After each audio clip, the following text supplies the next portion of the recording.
The U.S. bishops made their case for immigration reform this week on the U.S.-Mexican border. Was their presence pastoral or political? Papal biographer and author of Roman Pilgrimage, George Weigel, gives us his take. And Rick Warren, pastor of Saddleback Church, and Bishop Kevin Vann of the Diocese of Orange, recently joined forces to address the issue of mental health and the Church's response to it. We talk to both in exclusive interviews and explore the personal tragedy that gave birth to this collaboration.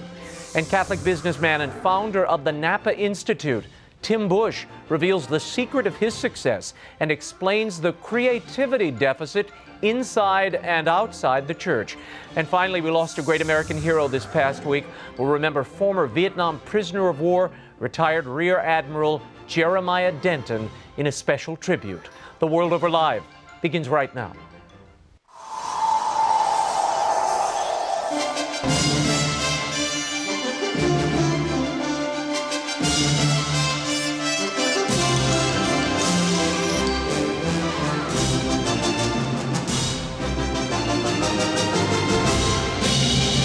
Now, from Washington, D.C., Raymond Arroyo. A warm welcome to all of you joining us in the United States and the world over. George Weigel, Rick Warren, and Bishop Kevin Vann are straight ahead. We'll also have that tribute to Jeremiah Denton and Tim Busch coming up. If you'd like to comment on tonight's program, send us a tweet at Raymond Arroyo, or you can drop me an email at worldover@EWTN.com. Lots to get to. Here's the brief news from the world over this week. Gun violence and mental illness are again in the headlines as authorities investigate another deadly shooting at the Fort Hood Army Base in Killeen, Texas. Specialist Ivan Lopez, an Iraq War veteran, allegedly opened fire on fellow soldiers at Fort Hood on Wednesday, killing 3 and wounding 16 others before he turned the gun on himself. Within hours of the attack, investigators examined whether the man's combat experience could have caused lingering psychological trauma or post-traumatic stress disorder. Fort Hood's senior officer, Lieutenant General Mark Miley, said Lopez had sought help and was being treated for a variety of problems, including depression and anxiety. Our thoughts and prayers are with all of those killed and injured, their families, and the entire Fort Hood community. More on mental health and what the church should be doing later in the show. On Tuesday, the U.S. bishops took their campaign for immigration reform to the border city of Nogales, Arizona. In a dramatic appeal, Cardinal Sean O'Malley of Boston and 7 other bishops celebrated a mass staged literally on the U.S.-Mexican border. Holy Communion was offered to outstretched hands reaching through the steel border fence and into America. During his homily, Cardinal O'Malley criticized the U.S. immigration system for causing untold suffering. Families are separated, migrant workers are exploited, and tragically, human beings are dying on both sides of this wall. The suffering and death must end. Remembering those who perished attempting to cross the border, the Cardinal laid a wreath and noted that the border is, quote, lined with unmarked graves of thousands who die alone and nameless, end quote. The bishops are also advocating for a raise in the minimum wage, another major goal for President Obama. The president stumped for the increase in Michigan this week. Both the White House and the U.S. Bishops' Conference have been urging members of Congress to raise the minimum wage. Opponents say the wage bump could lead to layoffs. The Senate could vote on a bill that would raise the wage by $10 to $10.10 an hour as early as next week. And Queen Elizabeth met with Pope Francis in Rome on Thursday. It was her first foreign trip in 3 years. Accompanied by her husband, Prince Philip, they had a private conversation which lasted about 30 minutes. Few details were offered. Pope Francis is the 5th pontiff Queen Elizabeth has met during her 62-year reign. As for the gifts, the Pope offered a priceless present for little Crown Prince George, an elaborate ornament made of semi-precious stone and featuring a silver cross belonging to St. Edward the Confessor. It was accompanied by a 1679 manuscript proclaiming the holy day of the saint. From the Queen, the Pope received an assortment of British foodstuffs: honeys, preserves, tea, a dozen eggs, haunch of venison from Windsor, and Balmoral whiskey.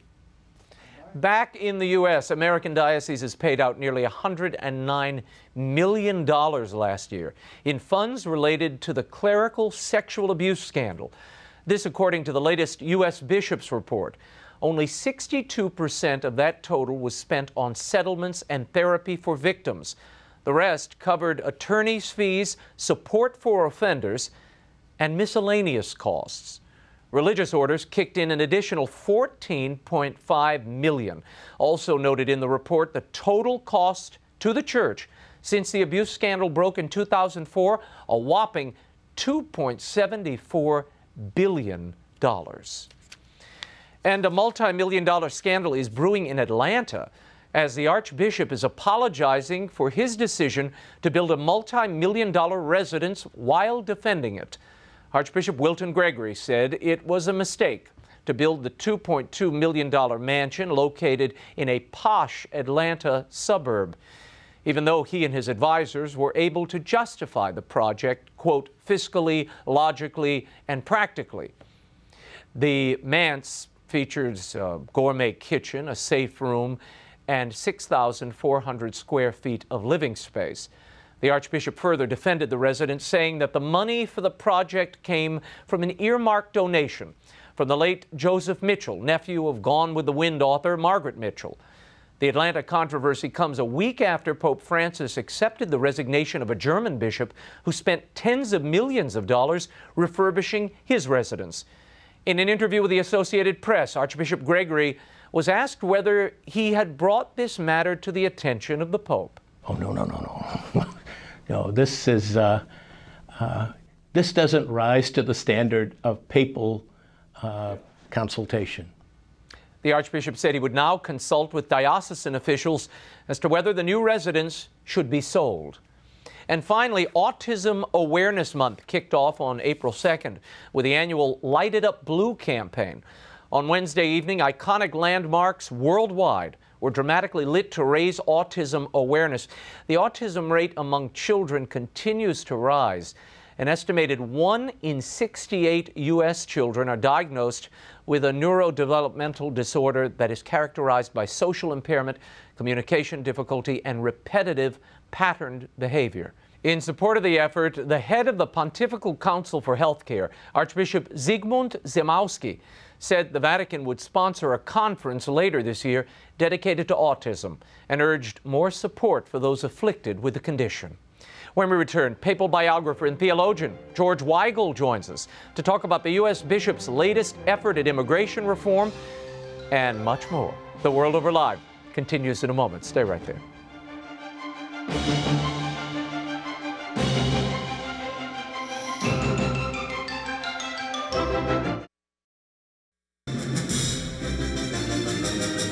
Now, once again, Raymond Arroyo.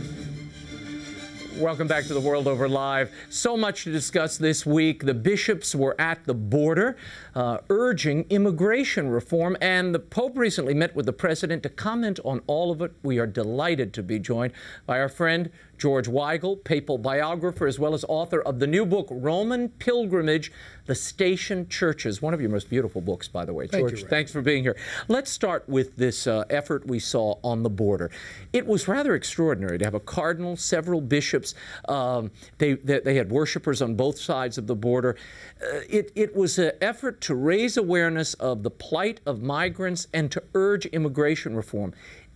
Are you concerned that this has sort of politicized the Mass? It's not clear to me how holding a Mass in these circumstances can be anything other than politicized, Raymond. And I'm not sure that that is the kind of discussion we need in the church or the country about a problem that everyone is concerned about. No one's unconcerned about this. People have different views as to what the ultimate resolution of this should be. But to turn the Mass into an act of essentially political theater is something I thought we had gotten over in the church, no matter how noble the cause might be. And you know, I was speaking to a bishop this week, and he told me of his personal experience and how he encounters these people who are, their families are divided, they're facing deportation, and he's concerned. And that is the church's appropriate concern. The question is, do you then make the leap to a specific policy answer for that problem? And should the church get behind any specific actions in the Catholic? It seems, I've said for years that the bishops of the United States should clarify whether they believe borders have any moral meaning, or whether they wish to take the position that, for example, the Wall Street Journal has taken for years, that there should be simply open borders. If you want to make that argument, you can make it. But it's not clear to me that the principles behind a Catholic approach to the problem of immigration reform have been well articulated at all. Yeah. Let's move on to, you wrote a piece this week about the President and the Pope. When you heard the versions of this that came out of the meeting, one from the White House, one from the Vatican, you predicted this, by the way, we should say. You ran a piece in the National Review the week before this visit, the week of the visit, saying, beware of the spin. What did you think when it was over? Well, I was first of all pleased and surprised that the Vatican got its statement out first. This may be a novum in human history. I mean, this was warp factor 9, that was Father amazing. Lombardi. It was amazing. It was terse. It was quite carefully crafted to underscore that these discussions had touched on, not only touched on, but spent considerable time on the mandate issue, religious freedom questions, right to life issues, etc., in the midst of the things that people obviously agree about. International disputes should be solved legally, the Holy Land, etc. Then came the President's press conference with the new Italian Prime Minister, and he simply stayed on message that this was about inequality, economics, etc., etc. The other thing that was very interesting to me were the photos that were released immediately by the Vatican. The Pope was not smiling. Now, he does that with every political figure. He doesn't want to be turned into a smiley face political cartoon, and good for him for doing that. But to receive the President across a desk rather than side by side in chairs seemed to me something of a signal. The official portrait with the entire presidential party, including the Secretary of State, Mr. Kerry, National Security Advisor, Dr. Rice, and the President smiling in an almost giddy way, with the Pope looking down and not smiling, seemed to me to suggest that there were real issues of consequence discussed here. There is no common ground at the moment on the most neuralgic of these issues. And the administration's effort to enlist the Vatican against the bishops of the United States on the mandate issue had utterly failed. Utterly failed. The Vatican was determined, and I think successfully made clear, that there not be a millimeter of difference of space showing up between the U.S. Bishops' Conference and the Holy See, and that was communicated. Were you surprised that the Pope took time this week to meet with a member, in fact, he met with 15 or 16 members of the Green family who are at the very center of this Hobby Lobby case? Now, granted, they were there as part of a delegation. There was a Bible exhibit that they're supporting at the Vatican, but they clearly knew who this family was, and they took time to discuss the issue. Very much so. I was told about this a couple of weeks ago under a ban of confidentiality, that the Pope was going to receive the president of Hobby Lobby, who's on the board of the American Bible Society, which now has, interestingly enough, I think a 40% Catholic membership on its board of directors. But no, the Pope has been thoroughly briefed on this mandate issue. And I think wanted to send a signal of his support for the conscience rights, not simply of individuals, but of owners of businesses who try to conduct their economic lives in a Christian way. Let's talk for a moment about something we've heard so much about, certainly on this broadcast. We've had Cardinal Burke on here several times, addressing Cardinal Walter Casper's suggestion that the Church at this upcoming synod, and George, everybody I talk to keeps saying, this synod is going to be a moment that will define not only this pontificate, but perhaps the era in which Francis occupies, because we could see a change, or so they're suggesting, in the way that the church reaches out to those who are divorced and remarried. Do you see that as a possibility? Raymond, I think everyone thinks that there are lots of pastoral possibilities to be explored here.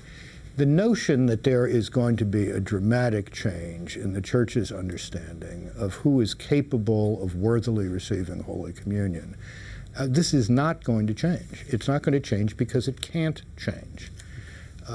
Cardinal Kasper gave a very interesting lecture at the recent consistory, the day before the recent consistory. I have seen reports that indicate that 3/4 of the response to this were highly critical. And one of the most powerful responses was from Cardinal Robert Serra, an African, who said, look, you've got a European problem. In Africa, the Christian understanding of marriage and the family is terribly important, and we dare not whittle away at that and whittle away at the progress we have made over the past several decades here.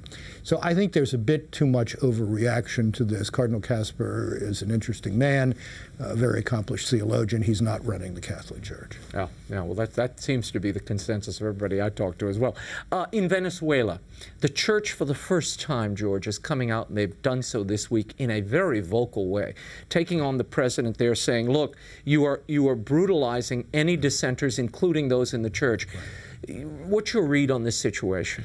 It's a very dangerous situation. There are interesting parallels with Ukraine, where the Greek Catholic Church has been deeply involved in the Maidan movement. The Maduro government in Venezuela is serious bad news, perhaps even worse than Hugo Chavez.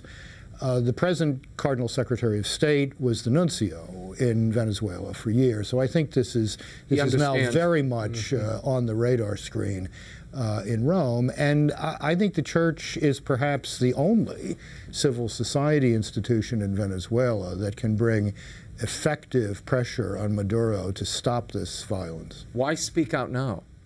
I think it's reached a point of simply intolerable situation. And whatever quiet representations were being made before were clearly understood not to be effective. Very good. As always, thank you, George, for being here. And George's book, Roman Pilgrimage, The Station Churches, is available at bookstores everywhere. It's a great Lenten read and a real meditation.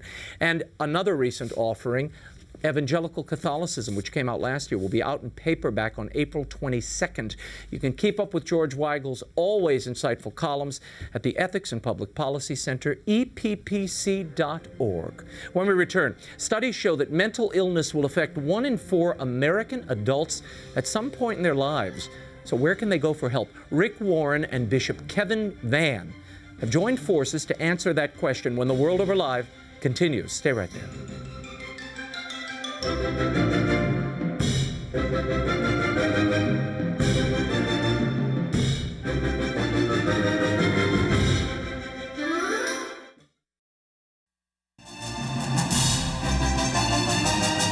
Now, once again, Raymond Arroyo. Welcome back to The World Over Live. He's written the single most successful book after the Bible, The Purpose-Driven Life. Tonight, in an exclusive interview, Pastor Rick Warren, founder of Saddleback Church, discusses the event that he says made him a new man. It has also given him a new message of hope for those grieving or in pain. And for the first time, Bishop Kevin Vann of the Catholic Diocese of Orange and Rick Warren sponsored a conference together on the church and mental illness. 65% or so of people who have these struggles, the first place they come, as you said, is to the faith community, to the church. So our day here together is, I hope, a time for us, how can we see this as not just an incidental phone call that we get, but how can it be weaved into our life and our ministry, because it's present every place. So how can we be a more effective response of faith to folks who struggle? Jesus walked and healed and was with folks in the midst of all these difficulties. Yeah. One of the things we want to say right here up front, because some of you are struggling, many of you struggle with different mental illnesses, and many of you are in families. And I just want to say this day is going to be a day of hope. This day is going to be a day of hope. And you're going to be glad you came here. You're going to leave encouraged, because that's what we're going to do. We're going to help you. It's one of our goals. And it's a day of hope because we're in solidarity together in this common mission and purpose, and bring the light of our faith to all these struggles. Yeah. For Rick Warren, this mission is personal. A year ago, Rick and Kay Warren's son, Matthew, committed suicide. The tragedy has given new impetus to Warren's ministry and message. Yeah. Your son, Matthew, took his life. He did. And it has really renewed your focus on caring for those with mental illness, depression, suicidal thoughts. Tell me what you and Kay did when Matthew came to you, and he came repeatedly, and he said things like, and I'm quoting you, "Why can't I just die and end the pain?" Right, right. Well, in that particular case, he said, "Dad, I love the Lord. I know I'm going to heaven. Why do I have to stay here on earth and go through this pain?" He said, "It's real clear I'm not going to be healed. The doctors and the medicines aren't working." Matthew struggled from babyhood with mental illness, and we watched for 27 years. He had a tortured mind and a tender heart. Wonderful. Man, I just heard a story today about where he worked. He was working at a warehouse, and a woman posted this on Kay's Facebook today. She said, "My daughter went through a major depression, and that day she was so depressed she got under her desk at work and was just sitting there. Matthew walked over and sat down under the desk with her for over an hour. This is incarnational love. He had an incredibly tender heart. I've never seen anybody like him. He could walk into a room, and at a party he would know instantly who was in major pain. And while I would go and meet everybody in the room, and at the end, my other son, Josh, and I, we'd know everybody in the room, Matthew would focus on one because he was in so much pain. And when he said, "Why can't I just die?" I said, "Well, Matthew, you may want to give up hope, but as your daddy, I cannot give up hope." And I never will stop believing that there can be a turnaround. And our prayer, we known from his birth that we were going to someday be spokespeople for mental illness, because God doesn't waste a hurt. He wants to use it in our life. But we kept it pretty quiet during his privacy to him. It was his story to tell, and to protect his dignity. Our prayer was either A, he would be healed through prayer, or B, he would get the medication and the doctors that could help him manage his illness for the rest of his life. And so when that week that Matthew took his life, of course, was the worst week of my life, and I called it the Battle for Hope. It was 5 days after Easter. And what had happened is I had just preached Easter service. I'd preached a message called The Hope of the Resurrection. I had preached it 14 times to 55,000 people, and I was exhausted. Monday, I announced publicly that I was writing the first book since Purpose-Driven Life, and it was going to be called The Hope You Need, based on the Lord's Prayer, the Our Father. So then on Tuesday, I announced that after saying no for 32 years, I was actually going to start a radio program. I said no for 32 years, and we were going to call the radio program, it's going now for a year, Daily Hope. Now you can see a pattern: the hope of the resurrection, the hope you need, daily hope. Wednesday, I announced that week that I was going to start a new sermon series on dealing with hopeless times. Thursday, Christianity Today did a major article on our big missions peace project called Rick Warren's Final Frontier, Taking Hope to the World. And Friday, I got up and I felt like my chest was caving in. And Kay said, "Do you think you're having a heart attack?" I said, "No, I think I just got bronchitis."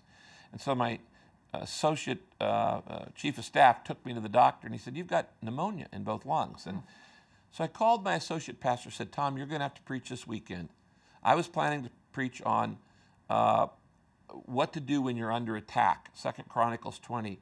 But I said, I want you to preach not that passage, but out of Samuel, the passage where David goes to his town of Ziklag, and they've killed all the men, and they've taken all the women and children captive, and they burned down the town, and David grieves. And I said, I want you to do a message called What to Do on the Worst Day of Your Life. Not knowing that night would be the worst day of my life. Now, it was like, you could see it, hope, hope, hope, hope, hope, hope, and then my son takes his life in despair. The day that my son took his life, the message that was being broadcast on my Daily Hope program was called Winning the Battle for Your Mind. And it was a very devastating time. It was the day I'd prayed would never happen and the day that I feared since his birth. Because you all grappled with this for a long time, as so many families do. And you seek medical help. Right. You try to surround them with love and support. And even right up until the end, he had dinner at your house? Oh, we had a great relationship. The night before, he come over and watched TV. If love could have healed his mental illness, he would have been healed. If I could think, if medicine, we had the best doctors in the nation, okay, because we would go to the top clinics, UCLA, and all of the great schools, but we just couldn't get it there. And, you know, it's interesting that when, of course, this became big news because I'm a pretty public person, and it was all around the world, and I began to get letters. We probably received 35,000 letters of condolences. And Ray, honestly, the letters that meant the most to me were not the ones from prime ministers and presidents and rock stars. The ones that meant the most to me were people who Matthew had led to faith in Christ. And people would say, I'm going to be in heaven because of your son. And I remember writing in my journal that day, in God's garden of grace, even broken trees bear fruit. And we're all broken. We all have a little mental illness. Many people think mental illness means you're insane. Matthew was not insane, okay? But people have struggled with compulsions, with fears, with panic, with anger issues, with deep depression, clinical depression. Have you ever been depressed? Oh yeah, I went through an entire year of depression in 1981, and that was the second year of this church, and my goal was not, oh God, build a great church. My goal was, God, can I get through Sunday? And I learned some lessons in that. Actually, the last Sunday of the first year of Saddleback Church, I stood up to preach and I fainted. Oh my God. In front of everybody. And I was just exhausted, emotionally, physically, spiritually, working 18 hours a day. And I took my wife and kids out to the desert where her parents lived in Phoenix, and I went out and had my desert experience for a month in the Arizona desert. And out there, the Lord taught me some things that prepared me to pastor a church that now has 140,000 names on the roll. It's like a city. I have 400 staff. We have campuses in Hong Kong and Berlin and Manila. I could not have done that without the lessons that I learned through that year of being under the cloud. What was the lesson you learned over those almost 5 months of exile, self-exile? It was my brief sabbatical. You were mourning. Exactly. What did you learn out of that moment? When Matthew died, I took the next 4 months. I spent hours a day just in solitude or with Kay, thinking, praying, reflecting. You can't spend that much time with God and it not change you. I'm not the same man I was a year ago. I have the same personality, but I have a new understanding of Jesus, a new understanding of God's purpose in our lives. Hopefully a new sympathy for people in pain. Did you ever doubt your faith and wonder why would God allow this after all I've listened for, all I've tried to do in my life? Well, no, I've never doubted God. I doubted his wisdom, okay? In other words, it's like my kids. My kids have never doubted that they had a father, and they've never doubted that their father loves them. They have often doubted my wisdom. Do you know what you're doing? And actually, in times of grief, we go from shock to sorrow, and then this third stage is what I call struggle. And that's when you ask the why questions. Now, there's nothing wrong with asking why. Even Jesus asked why on the cross. My God, why? Okay? But the test is, what do you do when you don't get an answer? Because you're not going to get the answer on this side of eternity. We're not going to know the whys. Part of it is we don't have the brain capacity. It's like an ant trying to understand the internet. The ways of God will be fully understood in eternity. But what do you do when you don't get the answer? You go to stage 4, which is surrender. And that's where peace is. And I remember writing in my journal, I'd rather walk with God and not have my questions answered than have all my questions answered and not walk with God. See, Ray, what we think when we're in pain, we immediately try to find an explanation. Get out of it. Yeah, but explanations don't satisfy. Explanations don't comfort. If my wife were to drop dead tomorrow and I knew why she died, it wouldn't make it any less painful. So explanations don't, we waste too much time.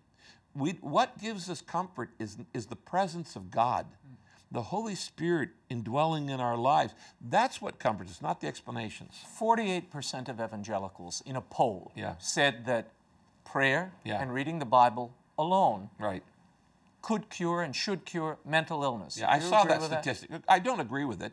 And those were probably by people who don't have a mentally ill person in their family, okay? That would be somebody who would expect, you know, it's easier to make quick decisions from a distance. And that's really part of a matter of explanation and education. And that's part of what Kay and I intend to do. Tell me about this gathering on mental health in the church. This is a collaboration between you and Bishop Vann here in our Orange Diocese. Diocese of Orange, yeah. First time you all have done anything together. Yeah, when Bishop Vann, Bishop Todd retired and Kevin Vann came from Fort Worth, Cardinal Dolan called me and said, this is a good guy. And I knew he was I had done my seminary in Fort Worth. And so I went to his installation as bishop, and we became dear friends, and we actually became prayer partners. The Warrens' tragedy brought these prayer partners even closer. Bishop Kevin Vann.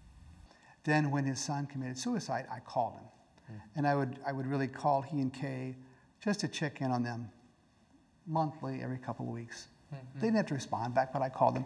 So he and I began to talk about all this afterwards. And so we kind of thought together, given the good relationships that are here in Orange County anyway between churches, how can we do something together? We said, well, let's do a one day on the church and mental illness. And what do you hope will be the result of this? Well, a number of things. First, we want to start the conversation. We want to say it's okay to talk about mental illness. We want to open up the door a little bit wider. Mental illness in many ways is kind of like AIDS. There's a stigma attached to it.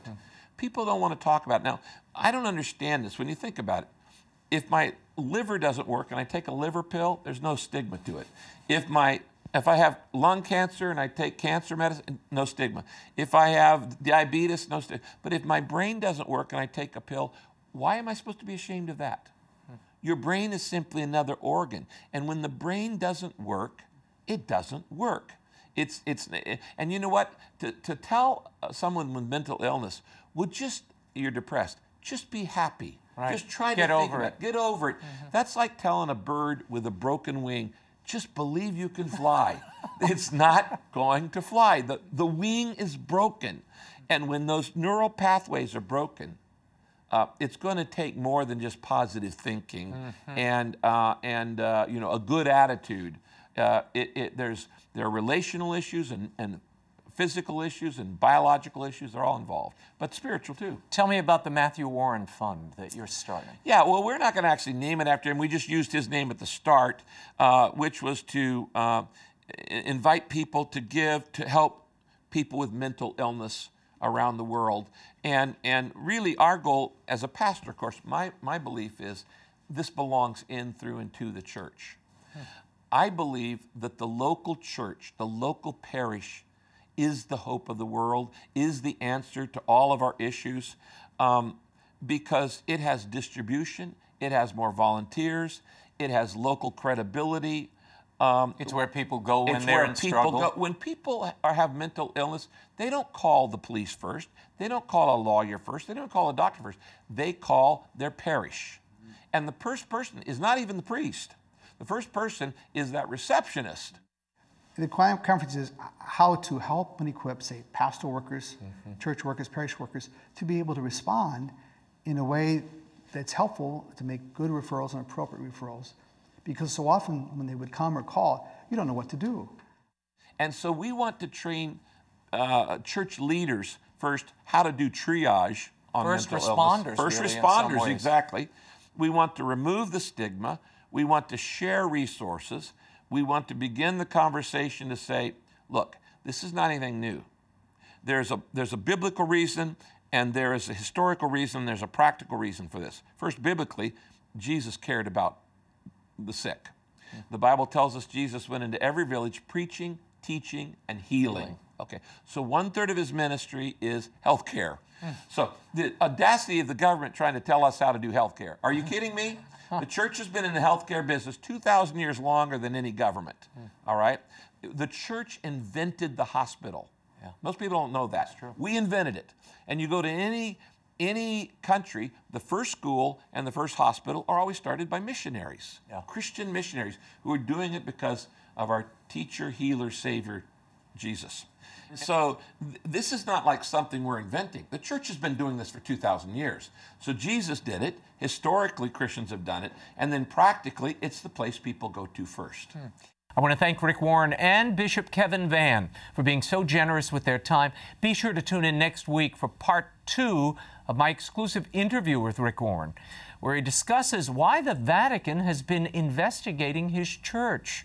When we return, Catholic business leader, entrepreneur, and inventor Tim Busch is here to tell us what he's doing to inspire other Catholic leaders and how you can join them when The World Over Live continues. Stay right there.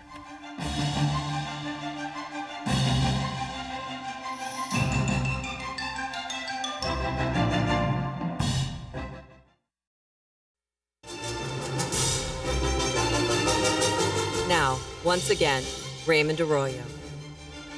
Welcome back to The World Over Live. Tim Busch is a wildly successful businessman. He runs a chain of hotels. He's founded a resort in Napa, a law firm, a winery, and more recently, something called the Napa Institute, an annual gathering of Catholic leaders, clergy, and lay people for a very specific reason. It was an article by Archbishop Charles Chaput in 2010 that inspired Busch to start this Napa Institute, to prepare Catholics for what the Archbishop called the next America. In the course of our conversation, we touched on the secret of his success and the reason the church seems incapable of creating anything new these days. Here's Tim Busch. I want to begin with that column by Archbishop Chaput on the next America. This was sort of a co-inspiration almost for your founding of the Napa Institute. Tell me, what is this next America?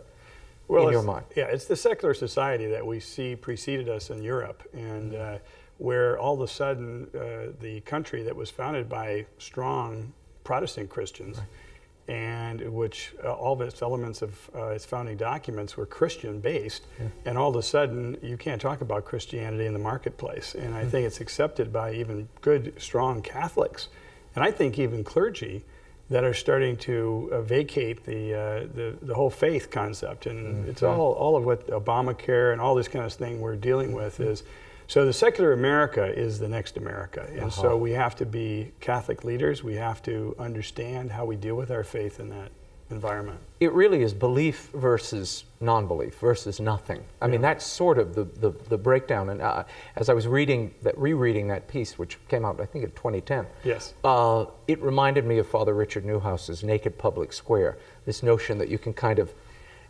expunge the public square of any faithful expression. But haven't Catholics done that largely to themselves? To themselves.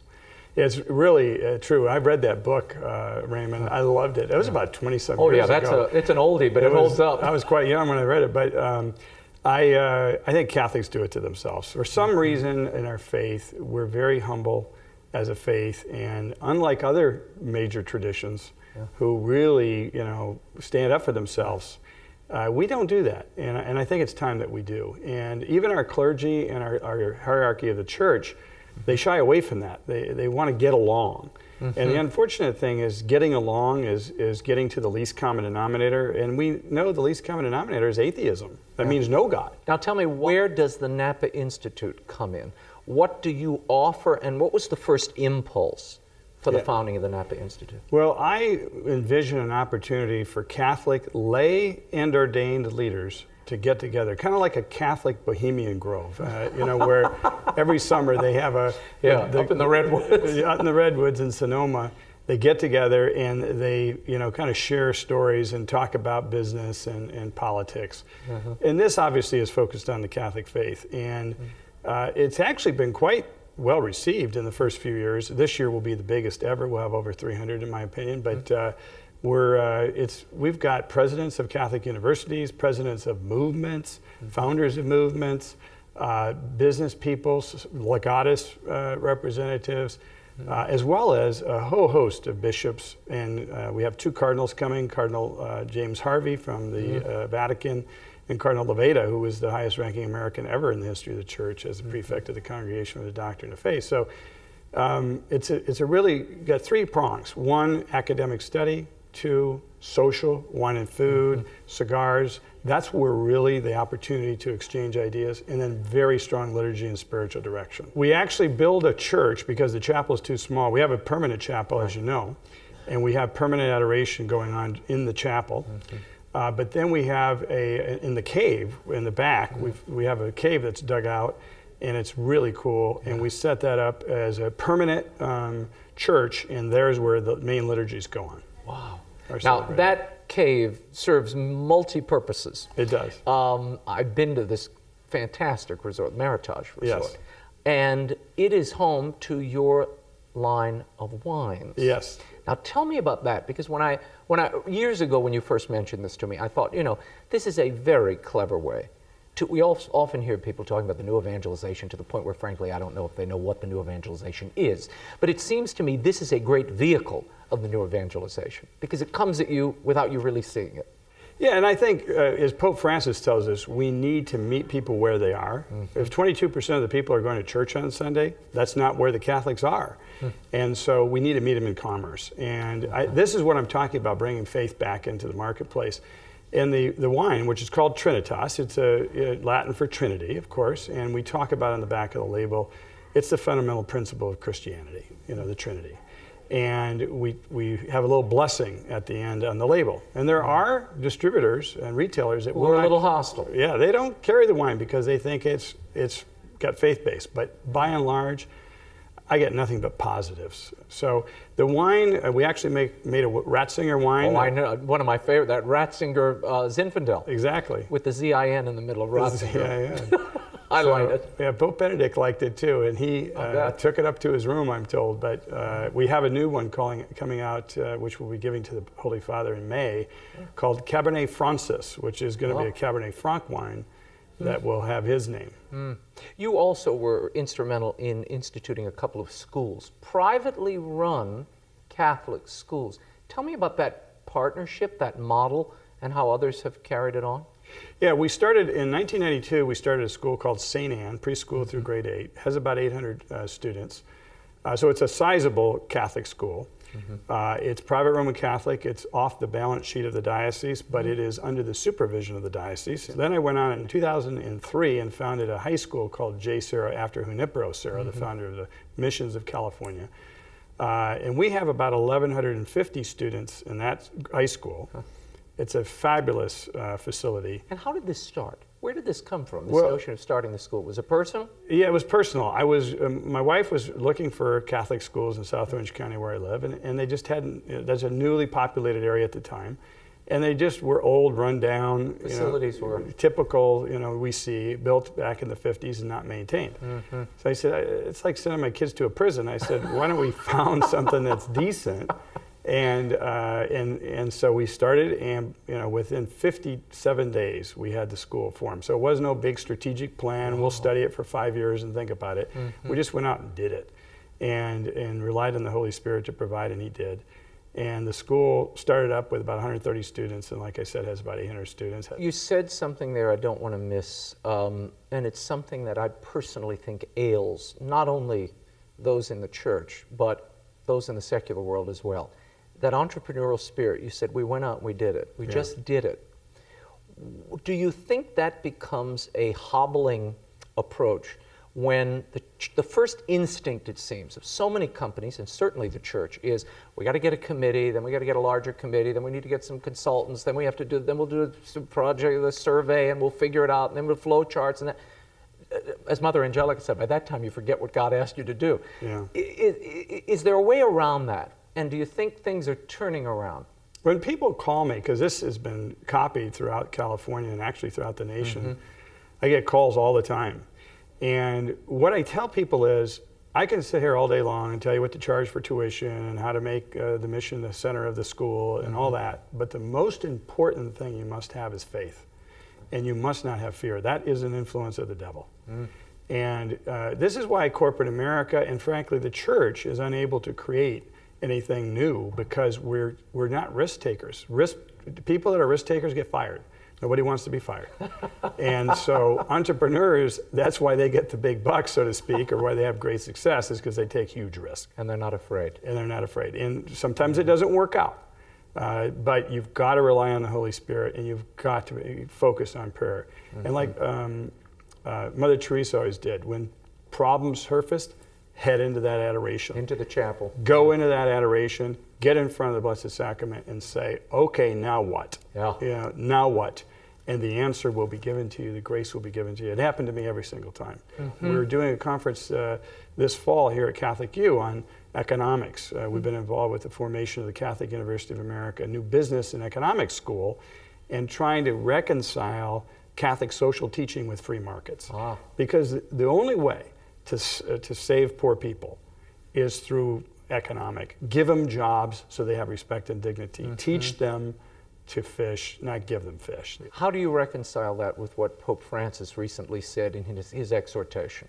That these trickle-down economic theories, there's no evidence that they work, and this is not the way to proceed.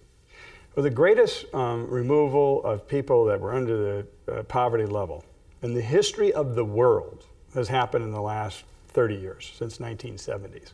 In the third world, China, India, primarily Asia, and it's happened through the free market system.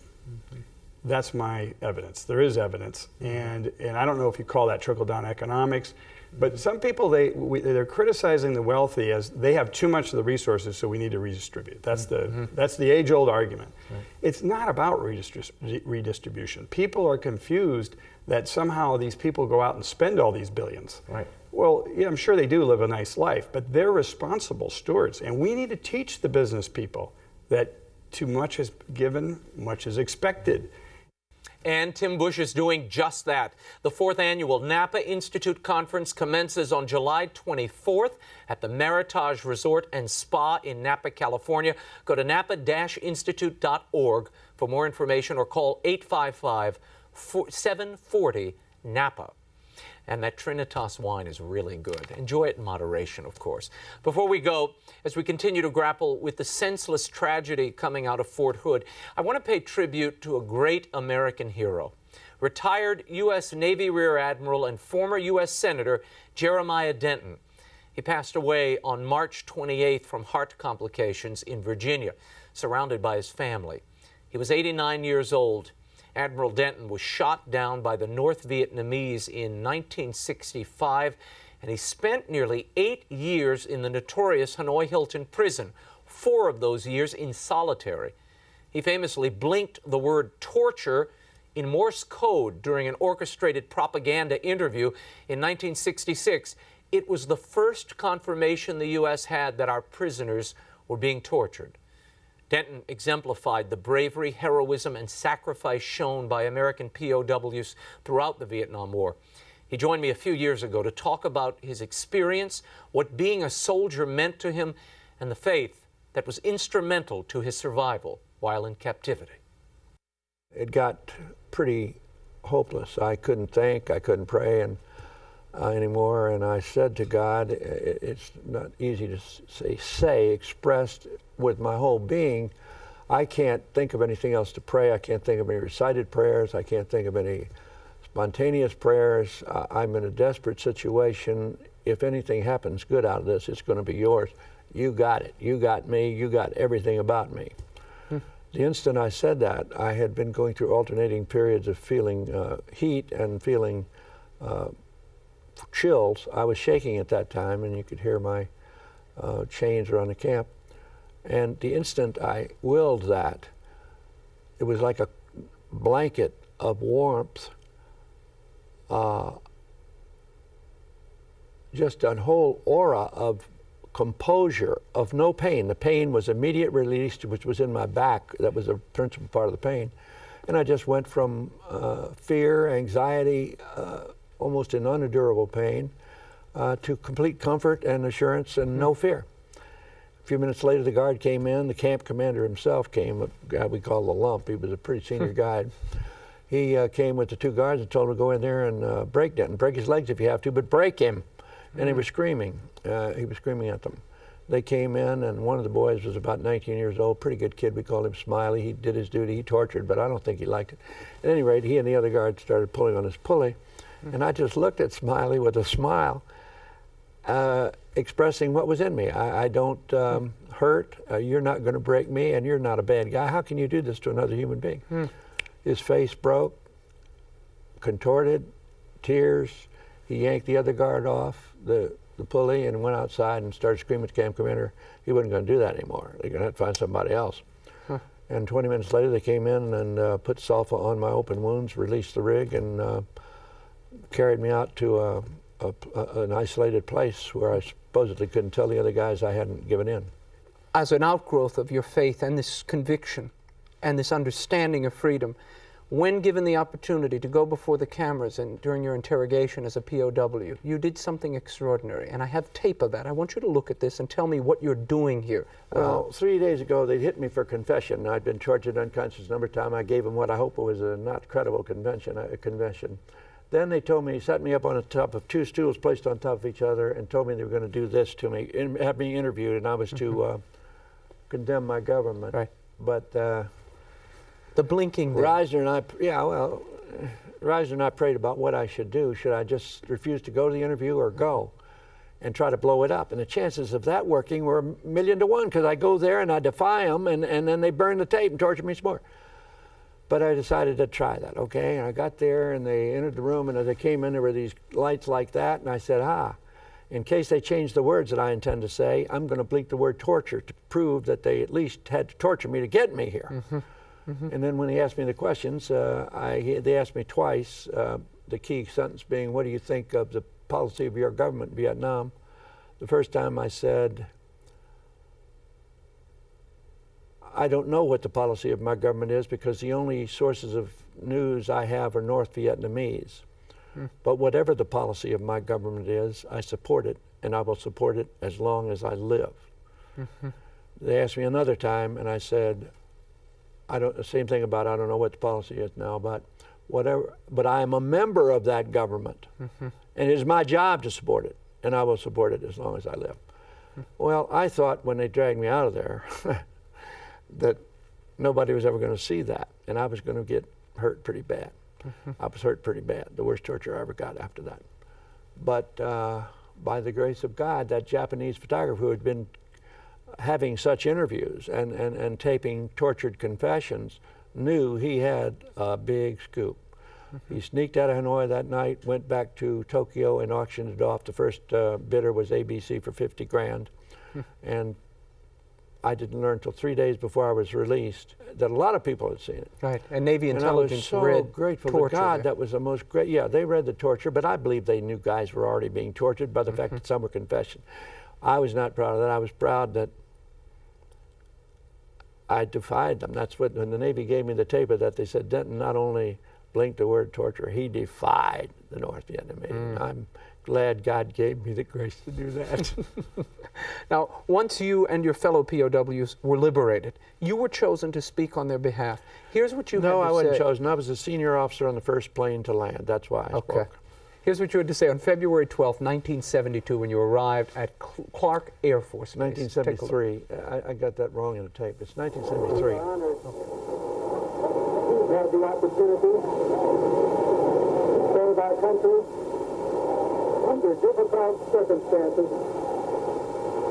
We are profoundly grateful to our Commander-in-Chief and to our nation for this day.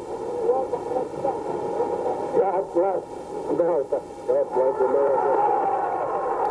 Admiral Denton, what should people know? What should they take from this experience you went through? Well, again, let's go to veterans. Lexington and Concord, the Battle of New Orleans, Chateau Thierry, D-Day, Korea, Vietnam, the Gulf War, Kosovo. Remember, it is the soldier and the sailor, not the reporter, who has given us freedom of the press. It is the soldier and the sailor, not the poet, who has given us freedom of speech. It is the soldier and the sailor, not the campus organizer, who has given us the freedom to demonstrate. It is the soldier and the sailor who salutes the flag, who serves beneath the flag, whose coffin is draped by the flag, who allows the protester to burn the flag. They'd better count those votes. Admiral Jeremiah Denton, a true hero in a world sorely lacking for them. He will certainly be missed. May he rest in peace. Before we go, I appeared with Bill O'Reilly this week to talk about that controversial movie epic Noah.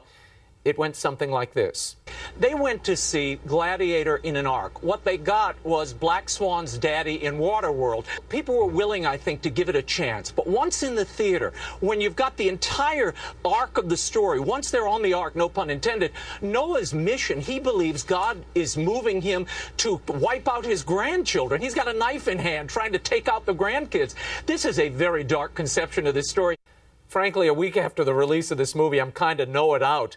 We had originally intended to show you an exchange I recorded with National Catholic Register film critic Stephen Gradanis, who really liked the film, but we're out of time, so we will post the interview online in its entirety. Go to my Facebook page or EWTN's YouTube channel. You'll find it there. Until next week, the show continues on Facebook and Twitter. Like me on Facebook and follow me on Twitter. The links are on my website. I'll bring you the latest news and commentary throughout the week. I post the entire show there as well. And if you sign up for my free e-blast, I will send you all kinds of exclusives, including the links to the O'Reilly and Gradanis segments. Go to the center of the webpage, RaymondArroyo.com, to sign up for the free e-blast. Next week, part 2 of my exclusive interview with Rick Warren. Why is the Vatican studying his church? We'll tell you. In the meantime, we'll be scouting the world over for all that is seen and unseen. On behalf of the staff and crew of EWTN News, thanks for watching. I'm Raymond Arroyo from Washington, D.C. We'll see you next time. Bye now.